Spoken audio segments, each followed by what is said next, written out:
What is up, guys? Katlife here with another new Katarina guide.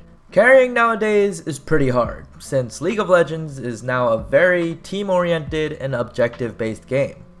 Even when you get fed, you may find yourself struggling to close out a win because of the lack of communication and coordination from your team. This is a very common problem nowadays because it's hard to rally up a team of 5 random people to work together and make the right choices to grab the victory. So what do? Well, there's one crucial tip that you can use to help you carry your games as Katarina and help increase your solo carry potential in ranked. That one crucial tip is to babysit. Now, babysitting is pretty much the same as roaming, but the mindset behind the word is different. Think of yourself as a mother, taking care of your family. Your jungler is your husband that you barely see anymore because he's too busy working to support the family. Your top laner is your rebellious and edgy teen son in high school that wants to do his own thing. And your bot lane is your preteen son and daughter that don't stop fighting with each other. But in the end, you still love all of them, and in order for them to grow up nice and healthy, you have to proactively make sure they are being fed and nurtured properly. Now, in league terms, you're a mid laner who's located on the center of the rift, allowing you easiest access to anywhere on the map. Use this positional advantage and pressure by being there for your teammates. Katarina is an amazing roamer and loves to skirmish, so she can abuse a strategy to snowball games. Whenever you see a fight start or feel a fight about to start on the map, immediately respond and roam there. Help your teammates win skirmishes with numbers because in this game, there's a lot of power in numbers. Keep doing this and eventually, these small wins will pile up and put your team at an advantage.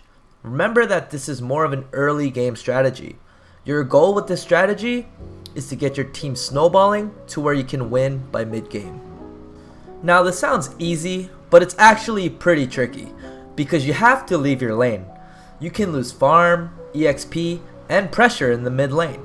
So the tricky part is balancing your job in the mid lane and your job on the map. Luckily, there are ways to relieve pressure on your lane so that you have more free reign. Killing, poking out, and pushing in your enemy mid laner are all effective ways to relieve pressure.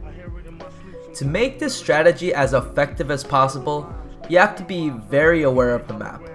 Constantly look at your minimap and your lanes and analyze your teammates' positioning and what they're doing. Here are some scenarios that will help give you an idea of what to look out for. If your teammates are fighting, go help them. If your teammates are low under their tower, expect a dive and counter it. If your teammates are overextended, expect a gank and counter gank it. If the enemies are low under their tower, dive them. If the enemy tower is low, help your teammates get it. Obviously, you won't be able to be there for your team 100% of the time because you also have your lane to take care of. But once you find an opening in your lane, look around the map and see if you can help your teammates gain any advantages. Focus more around bot lane instead of top lane for this meta. It seems to be a better bot lane wins type of meta, so getting your bot lane ahead is very rewarding. Use your best judgment. You don't want to roam 24/7 and end up not gaining anything out of it because evidently that will put you behind for nothing. Practice this and familiarize yourself with situations on the map that favor you so you know when to react. If it hits the mid to late game mark, that's when you really have to babysit your team because around that mark, team coordination can start to get sloppy and every death of a teammate can slowly lose you the game. If you see anyone overextend on their own, make sure you hover around them or ping them back if you can. And don't forget to keep crucial objectives in check as well, like Dragon and Baron. Keep in mind that you don't always have to keep your lane in check if you're willing to lose the farm and EXP. Sometimes it's worth to trade some farm and EXP to help your team out instead. Just make sure you take advantage of Fog of War in these situations so your roams are unseen and hard to react to. Like for example, lane ganking after recalling. Remember, League of Legends is still a team-oriented and objective-based game. Your primary focus is to help your teammates get ahead, not get yourself fed and 1v5 because that's very hard to do nowadays, especially with Katarina.